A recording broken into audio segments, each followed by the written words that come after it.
golly, Miss Molly, did they ever just like bukkake it all over our collective faces all in one go? Where do we start? We start with James Mangold doing Yes.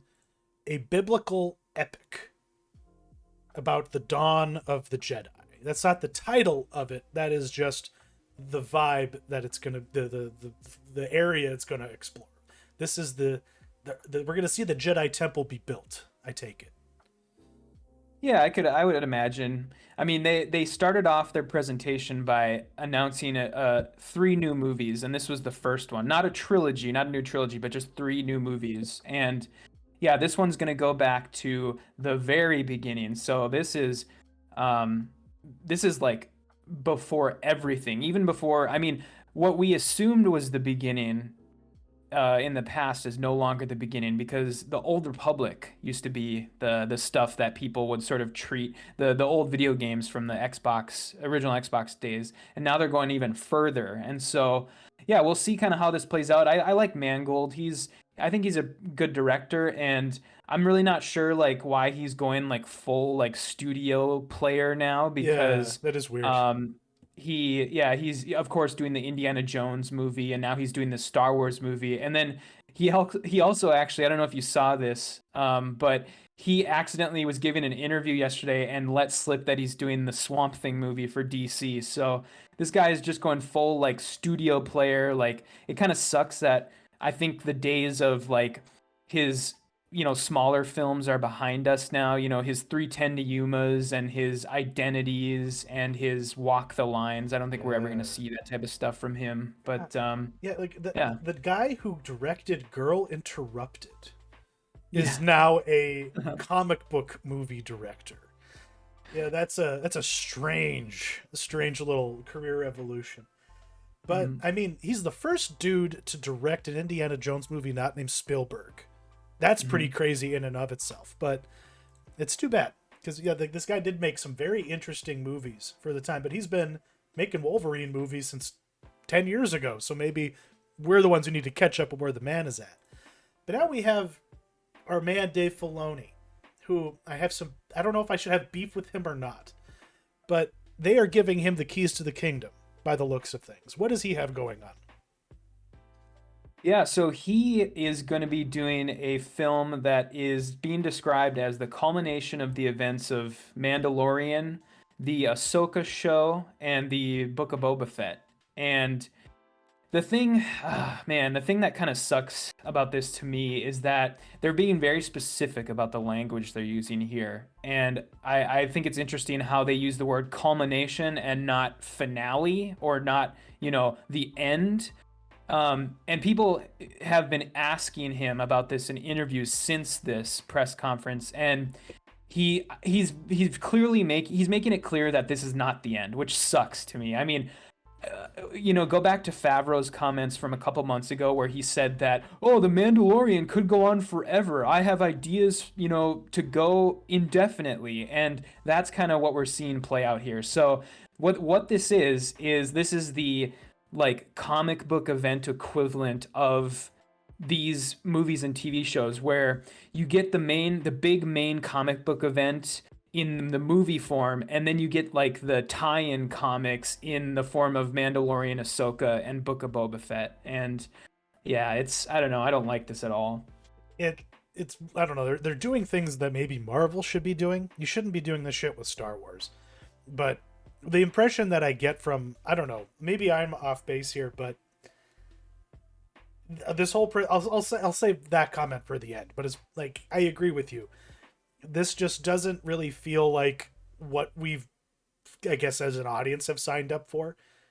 Like Yeah. it's endless. It's just fueling endless trash.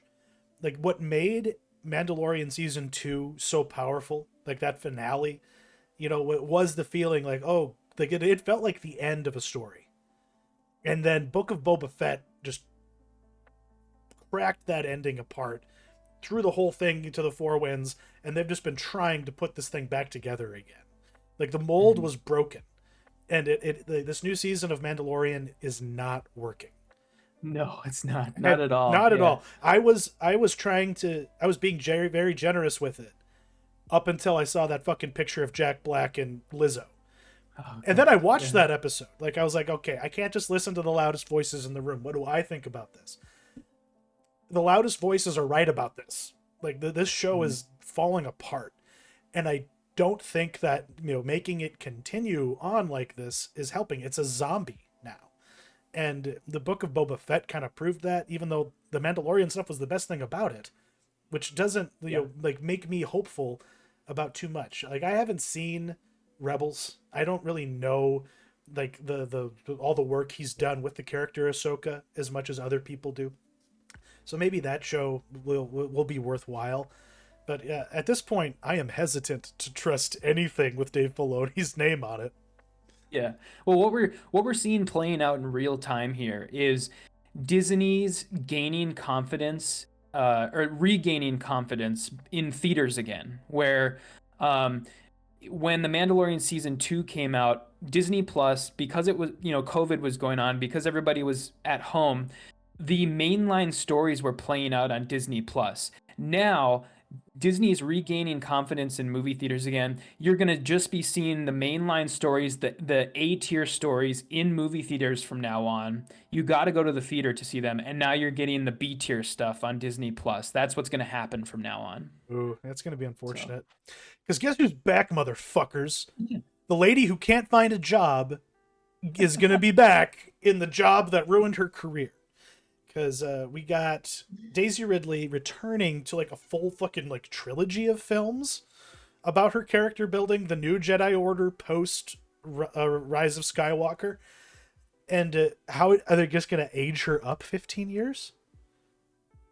Well, I got the impression that especially these three movies, these first three movies, are incredibly early. Like, I don't even think scripts have been written at this point. So Yeah. I think, like, I mean, it still isn't going to be 15 years, but I think we don't see any of these films, these first three films, for at least another 4 or 5 years. Okay. Would be my guess. Okay. So So you could conceivably pad it for narrative expediency, because the further mhm. removed they are from the failed trilogy that never was, the better off they'll be narratively, I think.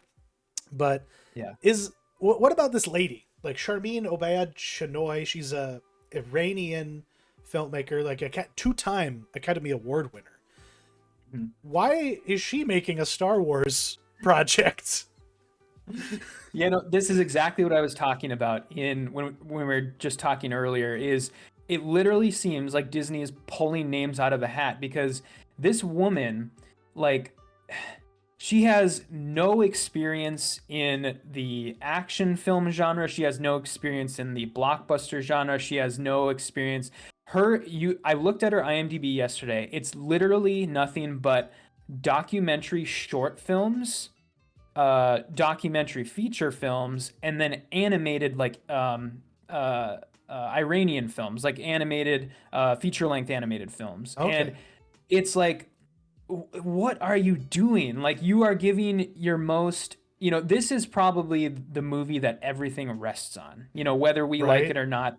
This is going to be the film. This is the film that pushes the timeline. This is the film that adds to the Star Wars timeline instead of us just working within the confines of, the older films, trying to fill in the gaps between those mainline movies. This is the one that is actually new. And it's like, what are you doing? Like, why are you giving it to this lady who has no experience doing, any of these things?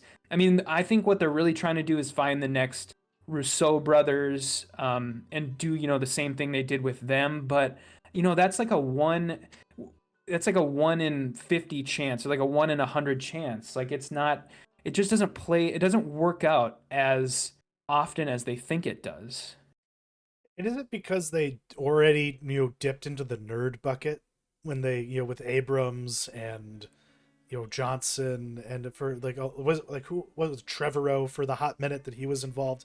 They were all like Mhm. nerd, kind of blockbustery types, who all came, like two of them came from humble indie beginnings, obviously, but they were at least seemed competent enough to handle what they were being given, even though we were proven wrong time and time again.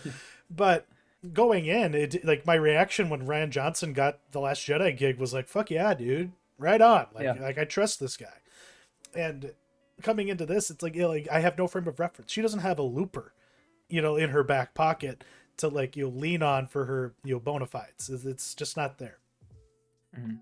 She makes Yeah. sense if you go to the Oscars and you schmooze and you know her in that context, but yeah, can we trust her to competently stage and shoot an action sequence?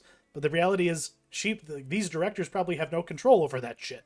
It's all predetermined by other people in the production queue, more than likely. I'm just assuming Mhm. based on what we know about Marvel, and she is there just for the sake of, what she can say in the behind the scenes documentaries, and like what she can do with the actors. So I don't know. Are they wrong? Should they be doing this Lucas style where they just treat the actors like shit, and give them nothing, so they can focus on like making sure that the potatoes float right in stop motion when they're doing the asteroid sequences? You know, I think literally what it is they hire all of these like young gun, greenhorn directors because they're people that they can push around.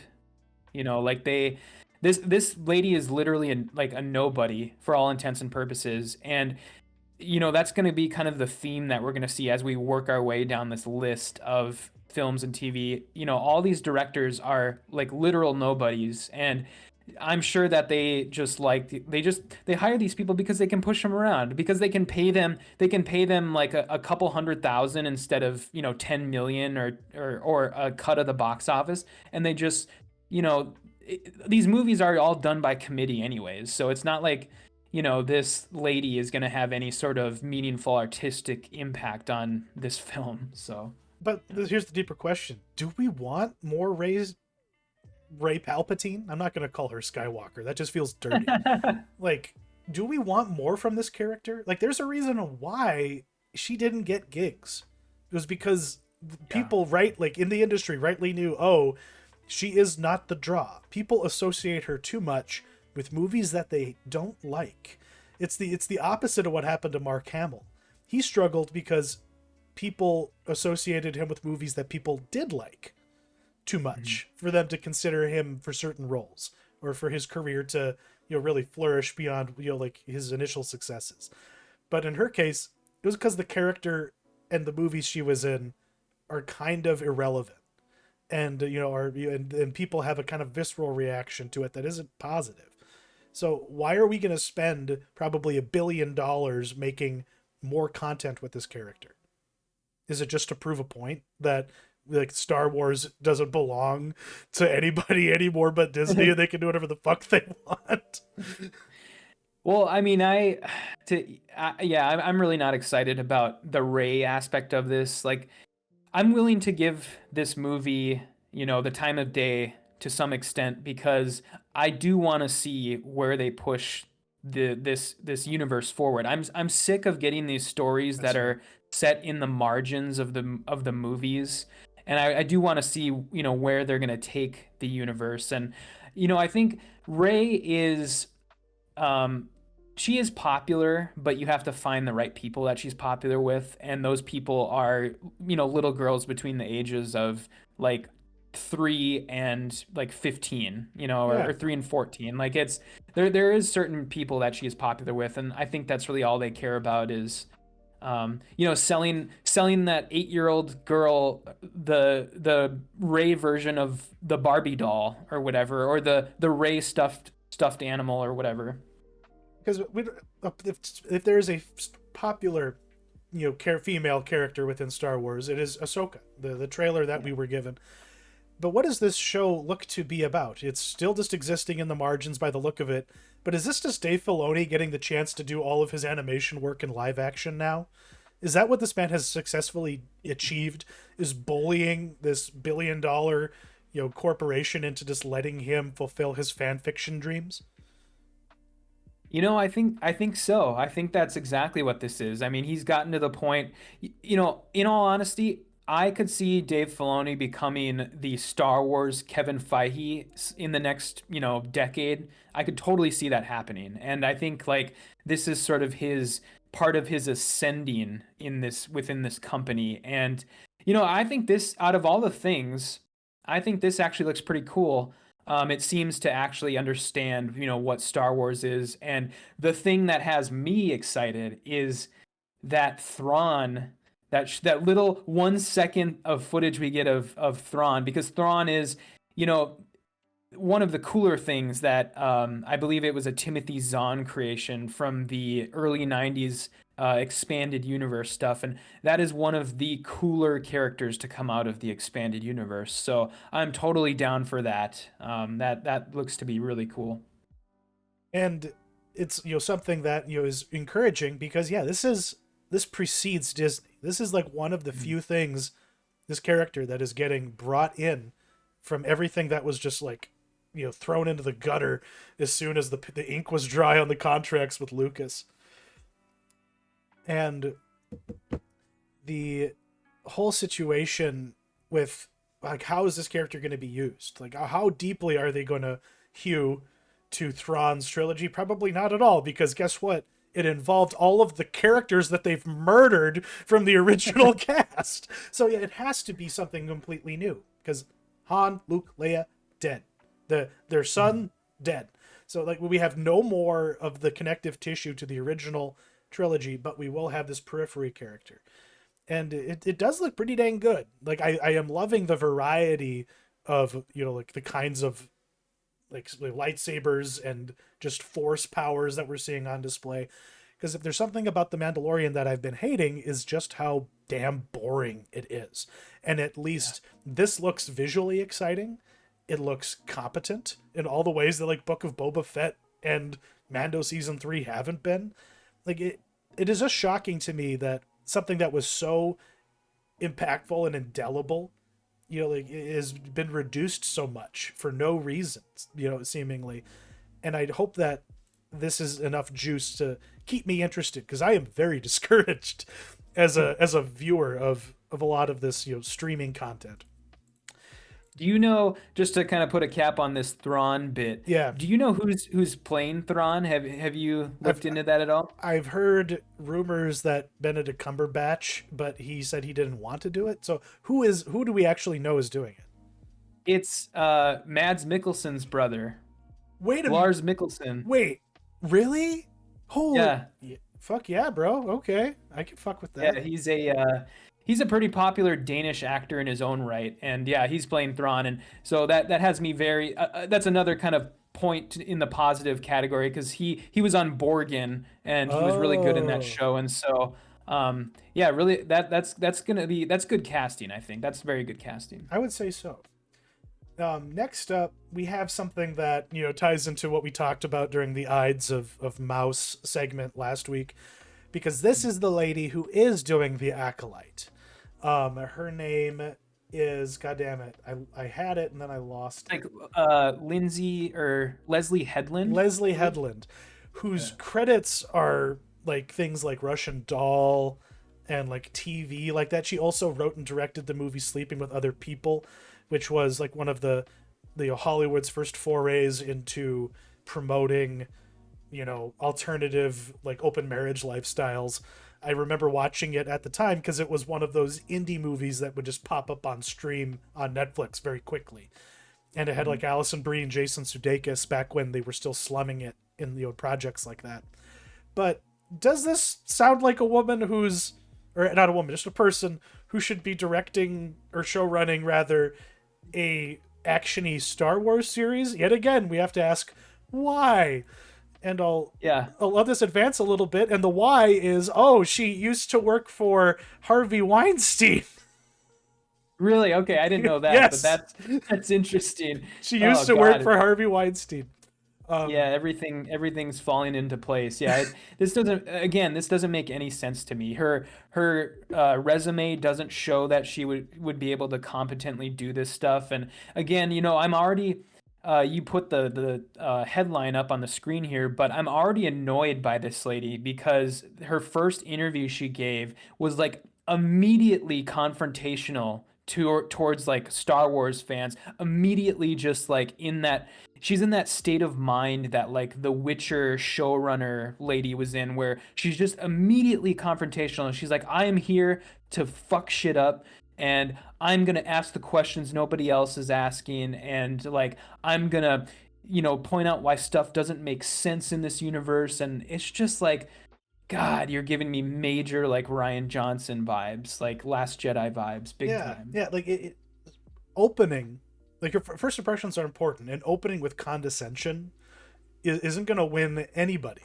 Like, unless it's people who agree that who you're being condescending to deserve it, basically. Mhm. Because yeah, like fans are kind of have a dirty reputation now, especially within that company. And yeah, like the if you like want to stick it to them, you just let them know how much you're gonna piss in their Cheerios and then make them eat it, because that's basically what they're saying. So yeah, like I probably won't watch The Acolyte. I'll watch the other things, but yeah, I probably like what is The Acolyte even supposed to be about? Did we get footage for this? I think they showed footage, but it was just shown there. They didn't put it online. Okay, and it did not leak out. But what did leak out, and you mentioned this, is the everything going on with Skeleton Crew, Yeah. which apparently is like you mentioned, it's Stranger Things in Star Wars. Yeah, or that's what I think it The was probably vibe. pitched. That it was pitched as that. I could totally see somebody just walking into a room and just going, imagine Stranger Things, Star Wars, and then Iger was like, here's $100 million. Here you go. Yeah. Because I did see the cam rip of this online. This hasn't been released officially online, but I did see the cam rip of the trailer, and it looks very like there's a point in the trailer for this in which we see basically the Star Wars equivalent of the suburbs, where like a camera is like panning down a like street in like what looks to be the Star Wars's version of Indiana or something like that. So Are they going there's to be playing definitely. Star Wars Dungeons and Dragons and like talking about John Carpenter's The Thing? Oh, I wouldn't be surprised. I mean, it's like there's a line too in the trailer where a father figure, because this what we know this is about is it's about a group of kids in the Star Wars universe who somehow get lost in space essentially. And there's a point in the trailer where one of their dads goes, "Have you finished your homework? Have you finished?" He's basically saying, "Have you finished your space homework?" And like it's just so I'm getting the Amblin vibes. I'm getting the 1980s Spielberg vibes, definitely. Okay, I just have to say this. Star Trek has already beat them to the fucking punch. Star Trek Prodigy is this exact Yeah. show. It's Yeah. already been done. You come on. Like I don't know, it still might be good. It might be cool. Sounds interesting, maybe. But Yeah, it sounds it's at least at the very least it's unique, and I know Jude Law's in it, so that's cool. I like Jude Law. much He's a respect to the man. Yeah. yeah. So But and okay, the Acolyte. You had this in the notes. The elevator pitch for the Acolyte. yeah, Kill Bill meets Frozen. yeah, that's a strange one. I mean, It's basically here's what my thought is probably what she means by that. It's going to be because we do know that it is about like a younger Sith, and so what I'm imagining that this show probably is it's a younger Sith like Padawan, sort of trying to learn to control her dark side powers, and that's where the Frozen part comes in. And then she's on some sort of quest to find and kill her master. her master. Yeah, yeah. And that's where the Kill Bill part comes in. That's what I imagine that probably is. You just convinced me that this is going to be good. That's a problem. Yeah, who knows? I mean, it could be. I mean, it's kind of cool, I guess, to get a show about the dark side, about a dark side character. Yeah, and to not just have them Um, be by default evil. It's like mhm. not in a postmodern sense, but just have some nuance. But in general, I feel like this was Kathleen Kennedy just being like, "You motherfuckers think I'm dead. Yeah. She's like, you fucking losers. I'll show you how dead I am."